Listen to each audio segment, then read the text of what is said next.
So a handful of these books, more than a handful of these books, or I'm sorry, did I say Kaiser before? And I don't know why I was so hard on it the first time around. And I temporarily took a break from her. So I dog-eared it the first time around. When I read it this time around, that was a lot of time arounds. And then on the top floor, we have a woman named, why is her name not in here? I originally,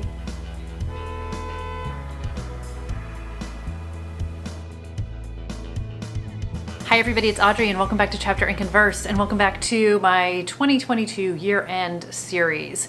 So if you have missed the other videos, I will link them down below for you guys. If you are new to the channel, welcome. If you are coming back, welcome back. Thanks for being here. And today, long story short, we are gonna dive into the second of my 4 videos that I'm doing to capture all my year-end favorites. So I talked about my favorite debuts that I read this year. I'm going to talk about my favorite new to me authors, that's what's coming. And today we're going to talk about my favorite rereads before we culminate it all in my best of books of 2022. So I am a big rereader. Long story short, again, too late. 21% of my reading of this year were rereads, which was 24 books. So if you're doing math, I read 115 books as of the time of filming this video. I still have 2 weeks to go, so I'm cautiously optimistic that I'm gonna find some more favorites, but I'm not gonna reread anything else, so I'm feeling very good with this pile. And I have definitely had people ask me, and I know I've answered this question, but I will answer it one more time because I love it. People ask why I reread books, like not in a bad way, but like, why do you do so many rereads? And for me, it is a comfort factor. I love to revisit stories that I love. I love to revisit authors that I love. Sometimes I'm trying to get out of a slump. Sometimes I'm trying to get re-caught up on a series before I dive into a new one. Sometimes I am planning to do a video about an author and I want to refresh my memory, but it's just no different to me than rewatching a TV show or rewatching a movie or listening to songs. Like I think every time you read a book, you get something different out of it. I think depending on where you're at in your life, physically, emotionally, mentally, all of it, books can hit you in different ways. And I love being back in places that made me happy the first time around. I also, in one case, have reread a book where my first impression of this book was not as good as my second impression of the book, which is why it's going to be on this list. But I love a good reread. I really, really do. And even if it is a thriller, I love to reread a thriller. You guys know I am a writer and I love to see how other authors put their stories together. I feel like there's so much I can learn from it. I love, same with a movie, knowing the solution and then going back and seeing all the clues that were there, all the breadcrumbs that were there, how they put red herrings in place, how they kind of put me down different paths, and how different authors craft their stories, I just think is super interesting. So that was a lot of intro. I need to get shorter on the intro. Let's talk about my favorite rereads from 2022.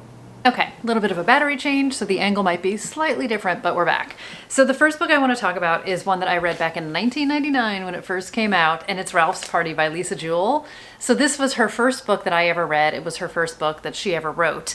And this was my heyday of Marian Keyes and Bridget Jones, and I was gobbling up anything I could find from like British and Irish authors about being in your 20s and about being single and about kind of like living your life, and I just loved it. So Lisa Jewell started out writing those kinds of relationship books.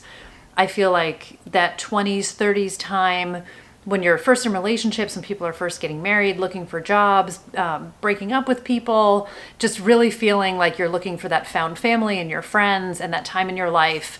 And I absolutely gobbled these books up. And what I love about her books, now that she's moved into more of a mystery, suspense storyline, she still keeps tight to those kinds of characters.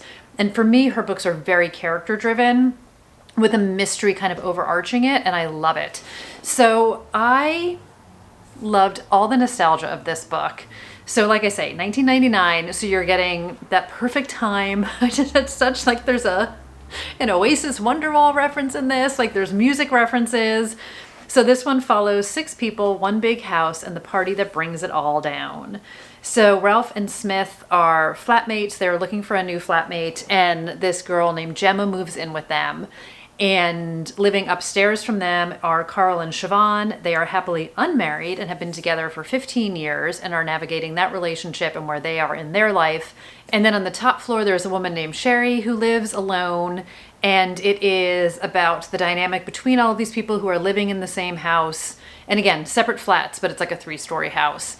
And the dynamics between the individuals, and we get their lives and their careers. And I just loved it so much. There is warmth to this. There is humor to this. There is such a reality to this that I feel in these relationships, such a relatability.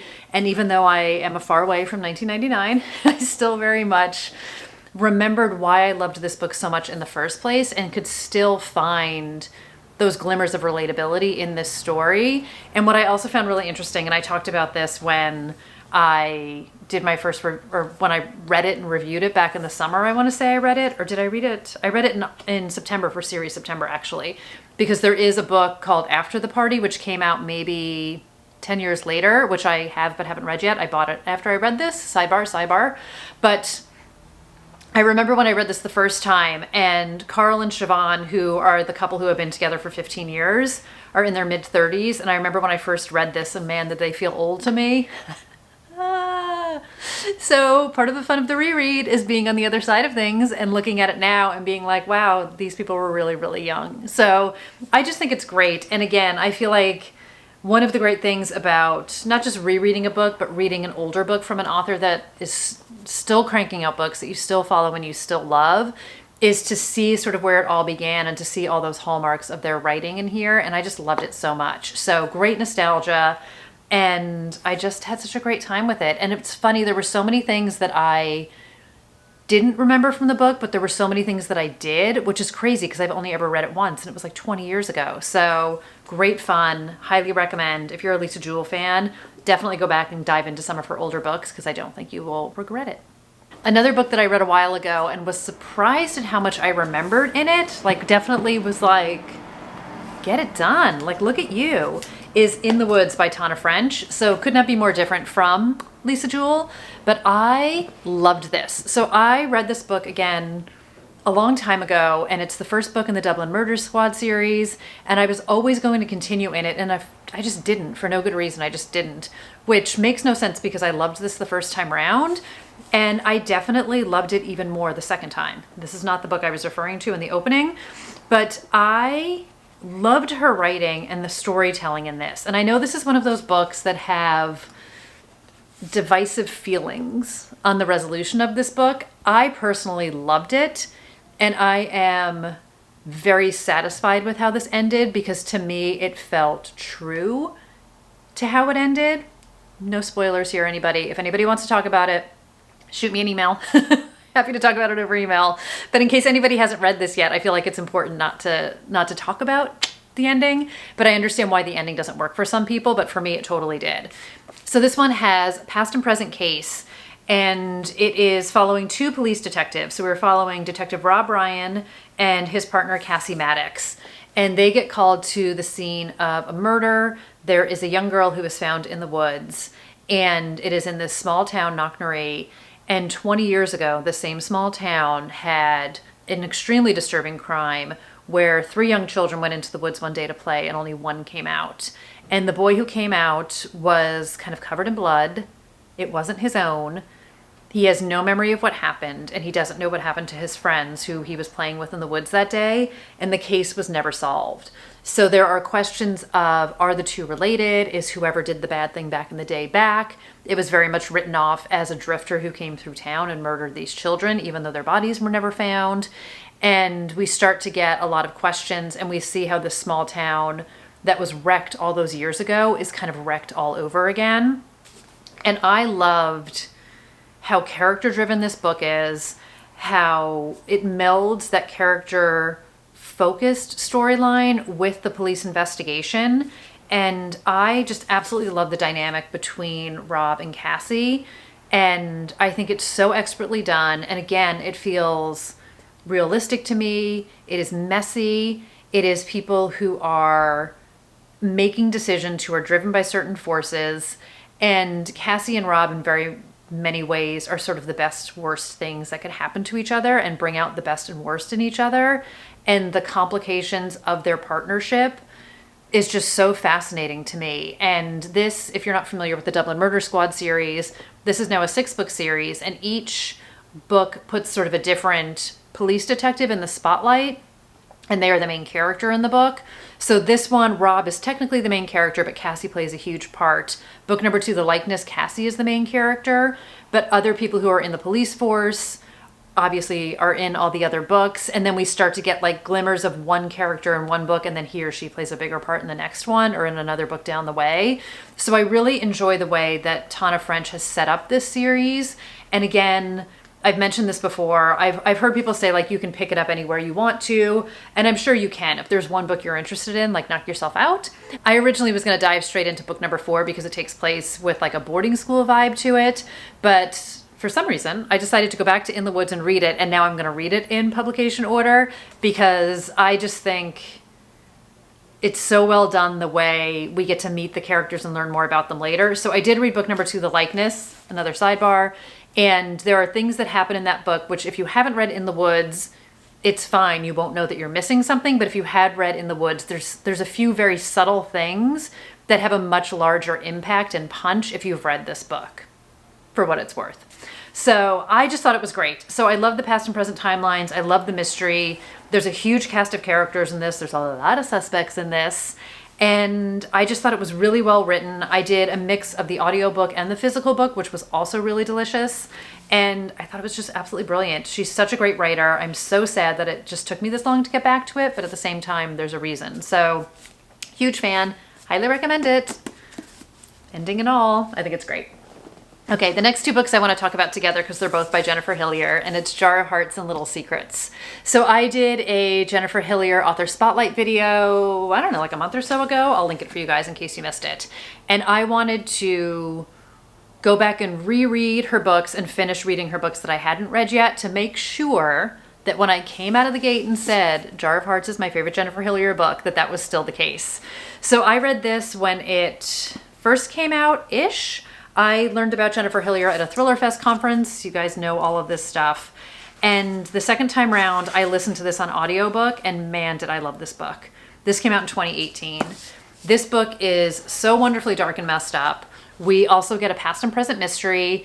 We have these 3 friends from high school, and in the present day, one of them is dead, one of them is in jail, and one of them is investigating what happened.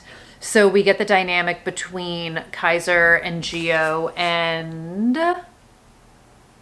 Angela back when they were juniors in high school and they were all friends. So in the present day, Gio is in prison because she has admitted to the fact that she knew that 14 years ago, her then boyfriend, Calvin, was responsible for Angela's death, and she told no one.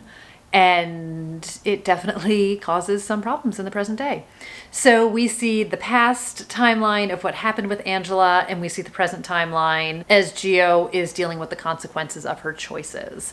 And this is definitely, I would say, her darkest book, and I absolutely loved it, and I was riveted by it, and I was uncomfortable, and I was just such a fan of how Jennifer Hillier told her stories and how she created these characters who will do unlikable things, but you still find yourself rooting for them, and there's still an element of understanding and a complication between these characters that I absolutely loved.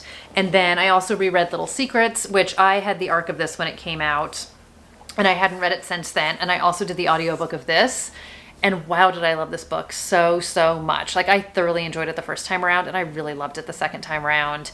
And this is one of those cases where I talked about, if you guys saw my debut video, where I talked about Jennifer Hillier sets all of her books in the same universe. So with the exception of her first 2 books, Creep and Freak, you don't need to read them in any particular order, but the more you get into her books, the more you will see locations that cross over. You will see like everything from coffee shops to a college. There are references to cases that maybe were discussed in the past, and you will get characters that cross over sometimes in very small ways, sometimes in very large ways. So we do have an investigator in this book, a PI, who plays a big role in one of her other books.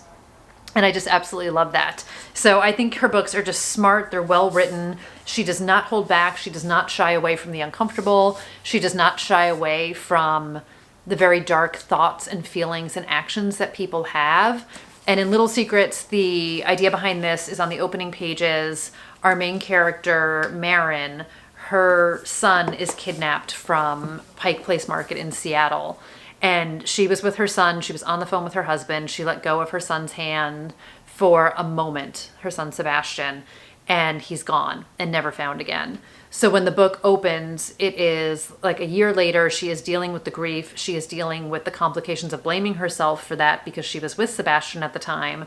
And she is set on finding out what happened to him because the FBI have just basically ruled the case as cold. It's going nowhere. They have no new leads. So Marin winds up kind of secretly hiring a PI. She doesn't tell her husband, she doesn't tell anyone except her best friend. And the PI comes to her with news, not that they have a lead on her son, but that they found out that her husband is having an affair. And Marin channels all of her rage and her grief and her pain into taking down the woman who's now threatening to take away her husband. Like, she's already lost her son. She'll be damned if she's going to lose her husband too. And wow. Is this amazing? So, huge fan. And I will continue to reread Jennifer Hillier's books. I will not stop rereading these books. I will definitely be rereading Jar of Hearts again. Mark my words, you're going to hear about this one again, you guys. So, until then, loved him. Okay, next up, I'm only going to take a minute on this book because everybody already knows everything about this book, which is Gone Girl by Gillian Flynn. So, 2022 was the 10-year anniversary of this book, and I can't believe there was not more fanfare. I can't believe there wasn't a special edition, which I 1,000% would have handed over my money to buy. But I wanted to reread this just sort of to mark the anniversary. I talked about doing a vlog about it, which I never wound up following through on, but long story short, I completely loved this book. This was the third time I read it. This time I actually did the audiobook of it.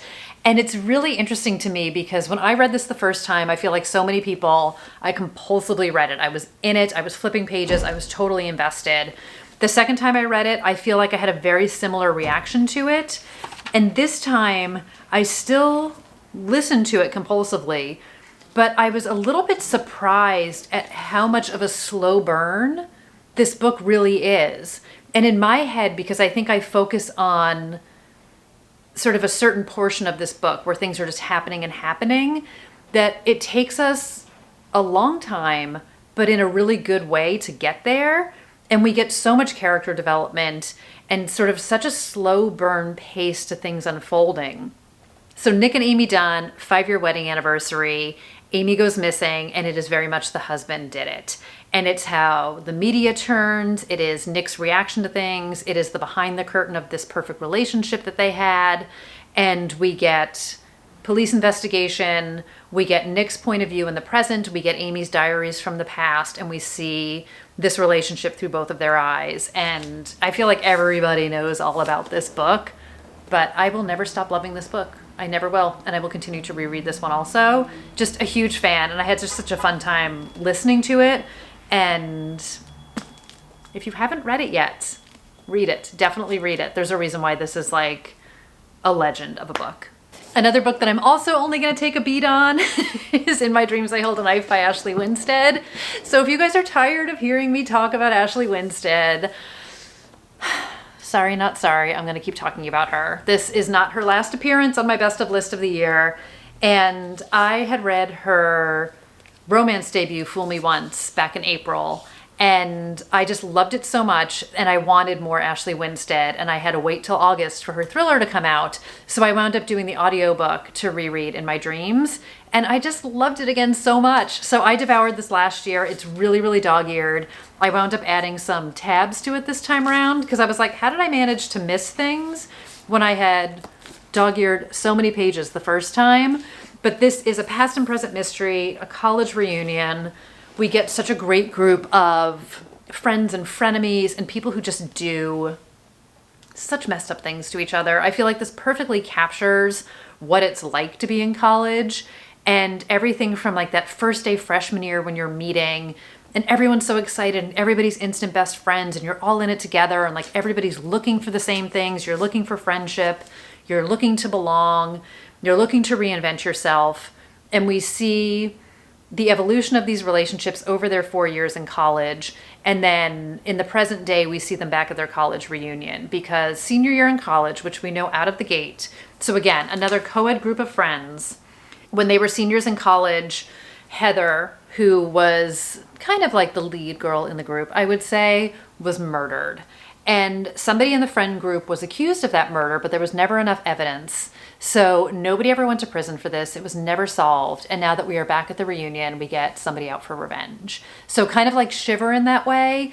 But I just thought Ashley Winstead perfectly captured the college experience, perfectly captured the dynamic between these friends. And I loved seeing, again, very much how they were in the past and sort of the somewhat awkward dynamic in the present, the resentment that exists between them, the trying to one-up each other, trying to show that like, I'm fine, I'm the best, I made it. I just think it's really great. And she's just amazing. I will follow her anywhere. I will follow her anywhere. The next book is the book that I mentioned the first time I read it. I liked it but didn't love it. And this time I was like, man, this is like really a good book. You knew Riley Sager was going to show up eventually. Last time I lied, this is his second book.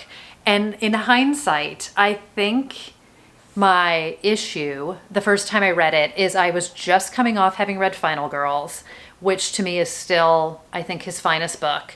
And this to me felt like a letdown because I just loved that book so much. And I definitely think I was unnecessarily critical of this and unnecessarily hard on it. I had gone back and read my Goodreads review, and I don't know if I was like trying to be snarky and funny and nitpicky, or if I was just like having a day, but I will own the fact I have since deleted part of it because man, was I a jerk in that, and just not cool, just not cool. And while this book is not perfect, this book is way better than I gave it credit for the first time around. And I enjoyed it much more the second time around. So I physically read it. The first time I read it, I actually had an ebook copy of it. So this was my first time physically reading it. So I dog-eared it the first time around. When I read it this time around, that was a lot of time arounds. But this is, again, a past and present timeline. And this story takes place at a summer camp. So his inspiration for this one, if you guys are a Riley Sager fan, you know he takes kind of a very well-known horror movie or a trope in the sense of the Final Girls and puts his own spin on it. So this was inspired by The Picnic at Hanging Rock, which is a movie I still have not seen till this day. But we get a summer camp vibe. And in the past, we have Emma, and she is, I want to say 14 at the time, and she winds up getting put in a cabin with these three 16-year-old girls. And one night the three girls went out and kind of snuck out and were never seen again. And Emma, back in the day, accused someone of being responsible for it. And the camp shut down, and obviously people who ran the camp were not big fans of hers, and everybody kind of moved on. So Emma is a painter, but she is still haunted by these three girls and what happened back then. And she winds up getting invited back by the owner of the camp to help them reopen it and to be an art teacher for the summer camp. And the whole idea is like, if Emma can come back, you know, it's safe to come back. Come on, we can do this. But then the three girls that Emma is rooming with, now she is the counselor, those three girls go out one night and they go missing. And it is a case of, is history repeating itself? Is Emma somehow involved? A lot of the same players who were there back in the day are here. Who's involved and what happened to these girls? And again, I just love his writing. I love his storytelling. I remembered some of the resolution to it, but not all of it. So I felt like I was still surprised. And I just had such a fun time with it. Again, I read it pretty quickly. I don't know why I was so hard on it the first time around. I do think it was the Final Girls syndrome, but it was really, really well done. And it definitely had great atmosphere for the summer. I read this in June, so it had those summer camp vibes. I never went to sleepaway camp. It was like one of those things I always wanted to do. My luck would have ended like this. And I would not have been Emma in this situation, although I probably would have been Emma because I wouldn't have been brave enough to go out back then.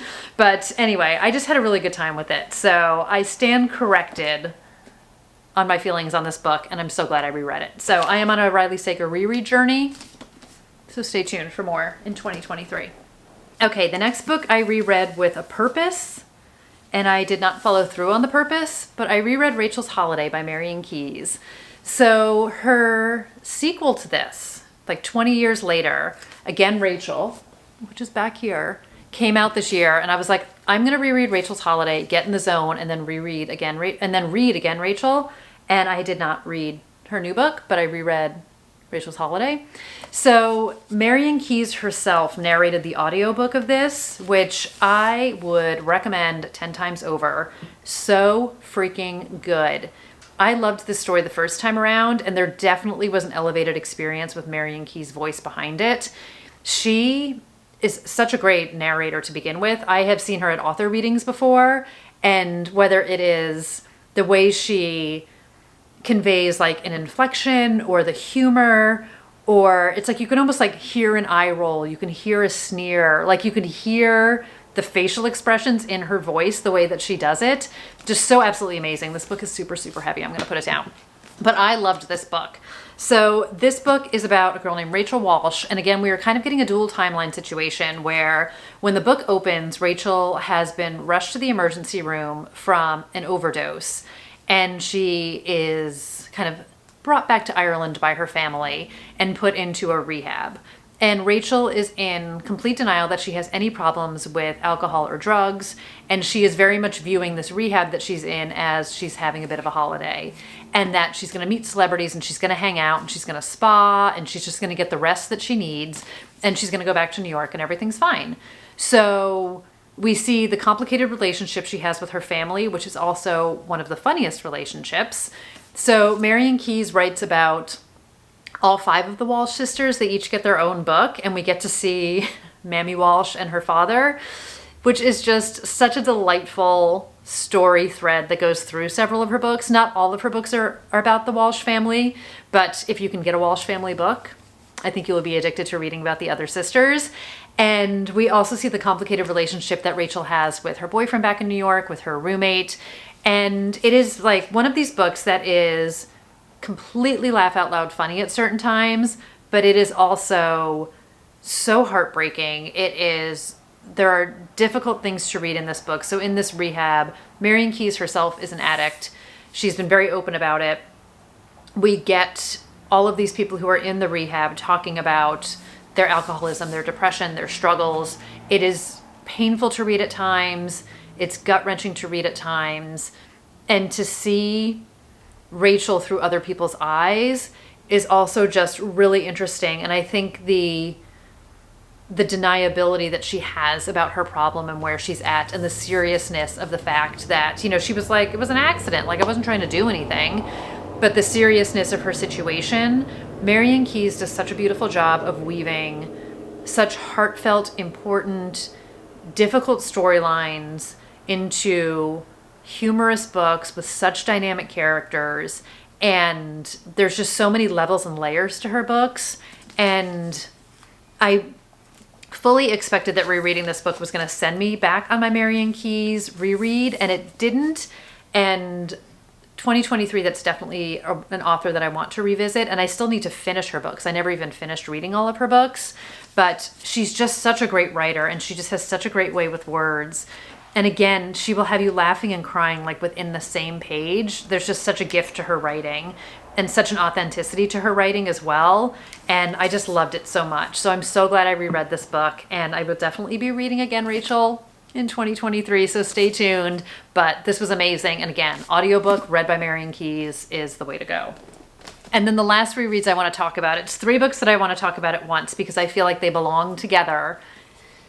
So you guys have followed me on my Patricia Cornwell reread journey. This is Cruel and Unusual, The Body Farm, and From Potter's Field. So these books are, this is the order they were in. Let me see what order they are in. So these are books 4, 5, and 6 in the Kay Scarpetta series. So when I did my winter reads video, which I feel like you guys may not have seen yet, I said you can go into From Potter's Field if you want to enter this series. And not start at the beginning, you can start here. This is like snowy Christmas Eve, Central Park, dead body, which is great. But these 3 books have, I feel like, a real connection between them. There's 3 books later in the series that I have the same feeling about, where we get to see what winds up being, and even in the time, an important development in these relationships. We have a criminal that starts to haunt our main characters. We get crimes that start to cross over into different books. We get resolutions, but then we get references back to them. So these books are probably amongst my favorite of hers. And I feel like this is where, for me, I wish these were all the same size so they were easier to hold, where I think I really locked into the series and was starting to get so invested, and they're so well done. She does not shy away from gruesome crimes. I feel like I should go back a beat and tell you what they're even about. So if you are not familiar with Patricia Cornwell, this is her Kay Scarpetta series. Kay is the medical examiner. She's the chief medical examiner in Virginia. And in the first book, like, she is well into her career. She is investigating a serial killer. She partners with the police detective Pete Marino in Virginia and an FBI profiler, Benton Wesley. I don't know why I can't say words today. And they wind up building a relationship that continues over the books, and they come together again and again on different crimes that take place. And we get more characters that are introduced. And not every character plays as big of a role in each book. Obviously, Kay plays a huge role in every book because she's the main character. But in these 3 books, I feel like we really solidify the relationship between the 3 of them. We really start to build the dynamic between them in all of its complications and the professional relationships and the personal relationships, because when you're working together and traveling together and so deep in these really dark and disturbing cases, you can't not develop relationships with one another.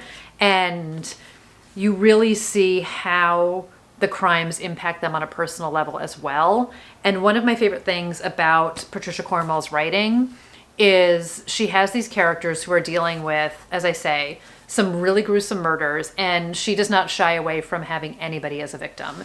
So children, seniors, everything in between. And in all sorts of different ways, people get murdered in these books. And these are cases that stay with our characters, and we see the implications of the dark work that they do and how it invades their thoughts, how they take the work home with them at night, how it impacts their personal relationships with husbands and wives and boyfriends, and how the work they do bleeds through everything in their life. And I think she does such a beautiful job of capturing these people, of capturing these terrible crimes, of capturing these horrible criminals. And what is great about these books, and again, I am currently on, I want to say, book 12 in the series in my reread. I'm about to get to the point where I'm going to start reading new books that will be new to me from her. But the cases are solved with investigation, we're starting to get science and DNA and fingerprints and the connections that they make that way. And these are not books that, like, the resolution comes out of left field, or all of a sudden, there's like a clue dropped in their lap. I mean, it is Kay's smarts. She is using the science in her favor. She's investigating. They are all working together, and they are solving these crimes through, again, what feels like very realistic means. And Patricia Cornwell herself does so much research, and she will do the things she has her character do. So, like, she has a character later in the series who flies helicopters. She learns how to do that. There is a case where their scuba diving is involved in it. She goes scuba diving. She spends time with law enforcement, with the FBI, in a medical examiner's office. And she brings such a degree of what feels like authenticity to me and reads as authentic. And I think she takes such great pride in making sure that there is an authenticity. And that's what she was doing back in these books. And I just think they're absolutely great. So again, I said it in this other video, which I feel like hasn't gone up yet, but I will never not tell you to start at the beginning. But if you don't want to start at the beginning, if you want to just dive into the series and get a taste of things, I think you could definitely start. This is book number 4, Cruel and Unusual. And this is where we really start to go on a journey with these characters.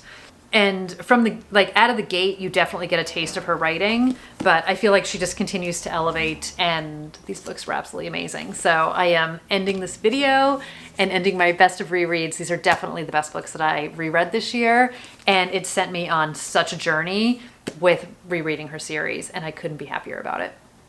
So there you have it, my favorite rereads of the year, and definitely some of these would be on my best of list, but since it wasn't the first time I was reading it, that felt like cheating, so I'm just giving them their own video here. But let me know, have you guys read any of these? Are you rereaders? Would you reread a book if you haven't reread them before? Tell me all the things you want to tell me down below, and we will continue to make our way through my best of the year. And until then, I hope you guys are doing great. Take care. Thanks for watching today. Thanks for being here as always. And I will see you guys in that next video. Take care, everybody. Bye.